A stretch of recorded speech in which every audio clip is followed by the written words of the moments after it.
पुल अटल सेतु का उद्घाटन कर दिया है। मुंबई ट्रांस हार्बर लिंक को अटल बिहारी वाजपेयी सेवरी नहावा शिवा अटल सेतु नाम दिया गया है।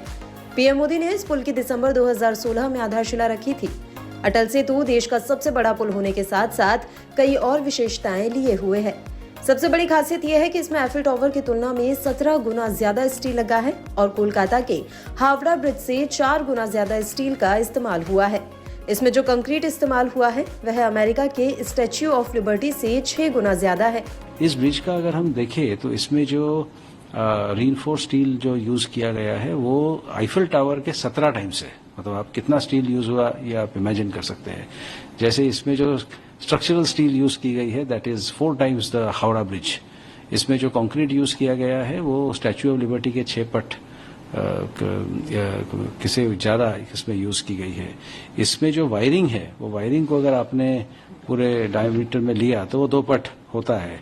इसमें जो ट्रक्स आई है सामान लेकर तो ये ट्रक को अगर लाइन में खड़ा कर दे तो ऐसा कहा जाता है कि ये धरती से चंद्रमा तक के वो लाइन लग जाएगी।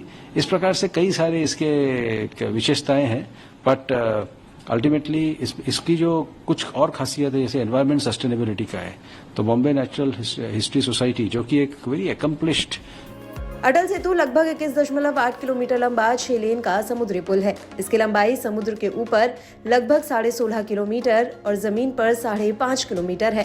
भारत के सबसे लंबे समुद्री पुल को बनाने पर 17,840 करोड़ रुपए से अधिक की लागत आई है। ये पुल नवीनतम तकनीक और कई नए जमाने की सुविधाओं से सुसज्जित है, जिसमें ऑर्थोट्रोपिक स्टील डेक भी शामिल है जो विशाल स्पैन देने में मदद करते हैं। समुद्री जीवन की सुरक्षा के लिए ध्वनि और कंपन को कम करने के लिए नदी परिसंचरण रिंगों का भी उपयोग किया गया है। इस ब्रिज में तीनों टेरेन से हमने काम किया हुआ है। यानी हमने इसमें लैंड का एक एलिवेटेड पार्ट है, इसमें समुद्र में एक ब्रिज है और साथ ही में मड फ्लैट्स में इसमें काम की गई है। इसमें कई टेक्नोलॉजीज ऐसी इस्तेमाल हुई है जो पहली बार भारत में इस्तेमाल हुआ है, जैसे कि ऑर्थोट्रोपिक स्टील डेक्स जो कि बड़े स्पैन देने में मदद करती है, जैसे कि रिवर्स सर्कुलेशन रिग्स जिससे कोई आवाज जो है वो कम होता है और साथ ही में वाइब्रेशंस कम होती है जिससे marine life, aquatic life, flora fauna इसको मिनिमम डैमेज होता है। जैसे silencers in instruments and equipment, जैसे काम करते वक्त साउंड बैरियर का इस्तेमाल करना, जैसे एकदम अत्याधुनिक डेब्री कलेक्शन सिस्टम जिससे डेब्री जो है वो न गिरे। अटल सेतु पर कार, टैक्सी, हल्के मोटर वाहन, मिनी बस और 2XL बसों जैसी गाड़ियों की स्पीड लिमिट 100 किलोमीटर प्रति घंटा होगी। अटल सेतु मुंबई अंतर्राष्ट्रीय हवाई अड्डे और नवी मुंबई हवाई अड्डे को सीधा जोड़ने का काम करेगा। इससे मुंबई से पुणे, गोवा और दक्षिण भारत यात्रा में लगने वाले समय को भी कम किया जा सकेगा। इससे मुंबई बंदरगाह और जवाहरलाल नेहरू बंदरगाह के बीच ट्रैफिक में भी सुधार होगा। देश का सबसे बड़ा अटल सेतु समुद्र, जमीन और दलदल 3 हिस्सों में बना है।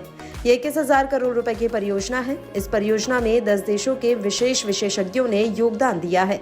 इस परियोजना को पूरा करने के लिए 1500 से ज्यादा इंजीनियर और लगभग 16,500 कुशल मजदूरों ने 3 शिफ्टों में 24 घंटे काम किया है।